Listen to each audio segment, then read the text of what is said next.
What's going on, wrestling family? Welcome back to the channel. So I want to do a quick review of what we saw tonight on Monday Night Raw. Now, I'll be honest with you guys, I think tonight's episode was very entertaining. I actually liked it a lot. We saw a ton of crashing out, a lot of matches being booked for the premiere of Raw on Netflix, a lot of storylines being led up into that, which I thought was really smart because we just got the new logo being revealed earlier today, which was a clean logo, man. They killed it. I thought that was a dope logo, so I'm looking forward to it. Now, I want to talk about something before I get into everything else that I felt was the most exciting for me personally. The part that I was really excited and happy about, and that was JD and Finn Balor finally losing those tag team titles to the War Raiders. Now, don't get me wrong, I don't have a problem with Finn Balor or JD. I really like them as individuals, but if you've been following my channel, one of the main issues I've had with WWE is how they were treating those tag team titles by putting them on stables just to forward the storyline, just to forward the plot, not to elevate those titles,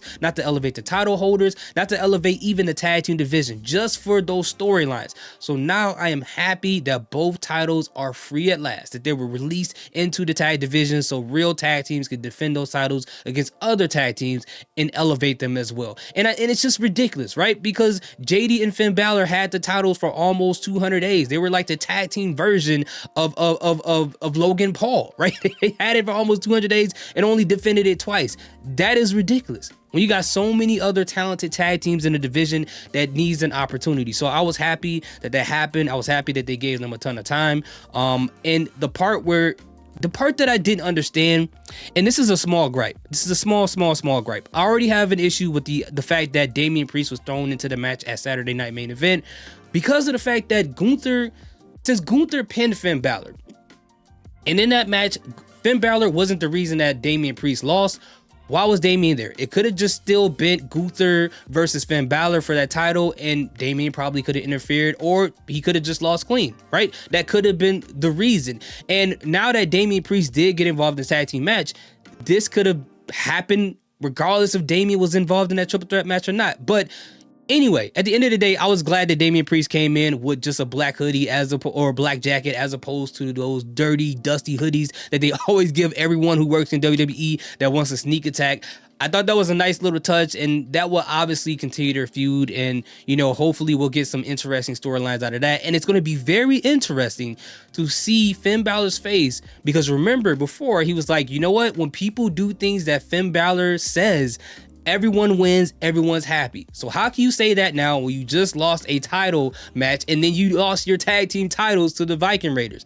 How? It's going to be interesting to see how that interaction happens between him and Liv Morgan and Raquel Rodriguez, and especially when it goes back to Dominic Mysterio. It's going to be interesting to see that. So the other thing that I thought was really entertaining is the obvious part, and that was the beginning of Raw. How they kicked it off. We had CM Punk come out, and when they said CM Punk was going to kick off the show and that Seth Rollins was going to have a promo at some point in time during the show, I already knew exactly what was going to happen, bro. We were going to get a crash out. That's just what it was. It was going to be a crash out, and CM Punk pretty much baited Seth Rollins over and over, calling him little bro, and he kept stopping like every few seconds, like, hey, Seth Rollins, are you going to interrupt me, or what's going on? I'm waiting for him to come out.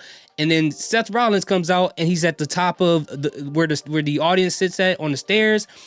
And it was interesting because it looked like he had the Monday Night Messiah outfit on, and that's a whole different conversation for a different day. But the back and forth between the two was very, very interesting. Seth Rollins was like, hey, you know what? You're trying to say I'm standing out here, I belong out here, like I'm a fan. But guess what? This fan has had more WrestleMania main events than you did. And I was like, God dang, bro, why you do that to CM Punk, man? I don't even know how CM Punk could bounce back from that, bro. That was crazy.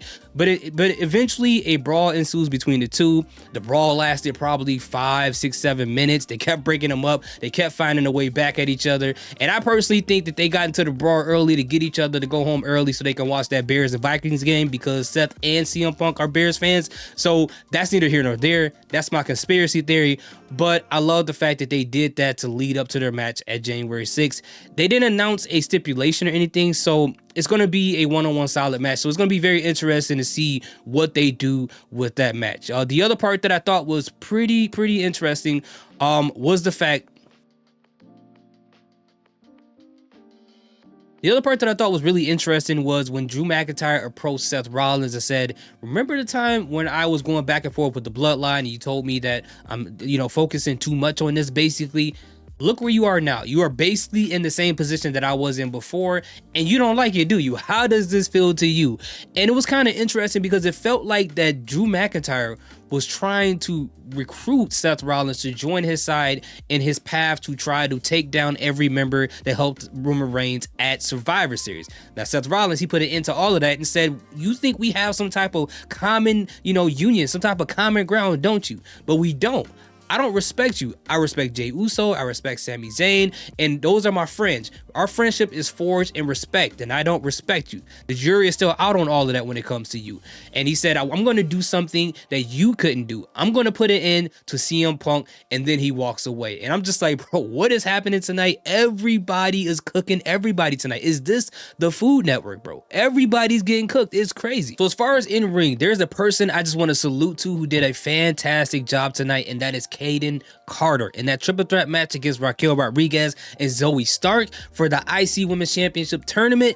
I think she really did a great job. All three women, I think they had great chemistry in the match, but I think Kayden Carter showed out the most. And it only makes you think, at least for me, I hate to say this because people say this about every single tag team when it comes to something like this, but I would love to see WWE explore what it's like for Kayden Carter and Katana Chance to go off on their own, to go to two separate brands and run on their own. And we saw them in NXT. I like them in NXT. I like them on the main roster, even though they're barely on TV. But I think that they can actually do some pretty good things by themselves. And specifically Kayden Carter, what we saw tonight in the ring, if that wasn't enough to really wonder what she would be like in a singles match by herself in a PLE or against someone like a Rhea Ripley or against someone like Io Sky or whatever, I'm interested to see what that will look like, and I hope they will try to consider at least exploring that in the future. And I think she did a fantastic job tonight, man, so salute to her. But at the end of the day, I thought Raw was a good show tonight. If I had to give it a score, it would definitely be an 8 out of 10. So do you agree with that score? Do you disagree? Let me know in the comment section what you thought about Raw tonight. I appreciate each and every one of you guys who joined me on the live stream. I really, really appreciate that. Thank you guys so much. Salute, peace, have a great day.